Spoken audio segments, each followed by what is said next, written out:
Digital platform ও প্রযুক্তির অপব্যবহার রুখতে এবং মানব পাচার ও অভিবাসী চোরাচালান দমনে মানব পাচার ও অভিবাসী চোরাচালান প্রতিরোধ ও দমন আইন অত্যন্ত কার্যকর ভূমিকা রাখবে বলে আশা করেন স্বরাষ্ট্রমন্ত্রী সালাউদ্দিন আহমদ। সকালে রাজধানীর হোটেলে ইন্টারকন্টিনেন্টালে আয়োজিত মানব পাচার এবং অভিবাসী চোরাচালান প্রতিরোধ ও দমন আইন নিয়ে জাতীয় অবহিতকরণ সভায় প্রধান অতিথির বক্তব্যে কথা বলেন স্বরাষ্ট্রমন্ত্রী।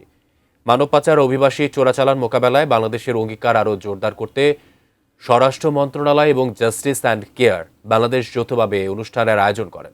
স্বরাষ্ট্র মন্ত্রণালয়ের সিনিয়র সচিব মঞ্জুর মোর্শেদ চৌধুরীর সভাপতিত্বে অনুষ্ঠানে বিশেষ অতিথি হিসেবে উপস্থিত ছিলেন পররাষ্ট্র সচিব Asad Alam Siam, British high commissioner Sarah Cook, মার্কিন রাষ্ট্রদূত ব্রেন্ট টি স্ট্রেনসেন এবং পুলিশ মহাপরিদর্শক মোহাম্মদ আলী হোসেন ফকির। এছাড়া বাংলাদেশ কোস্টগার্ড ও বিজিবির মহাপরিচালকরাও উপস্থিত ছিলেন।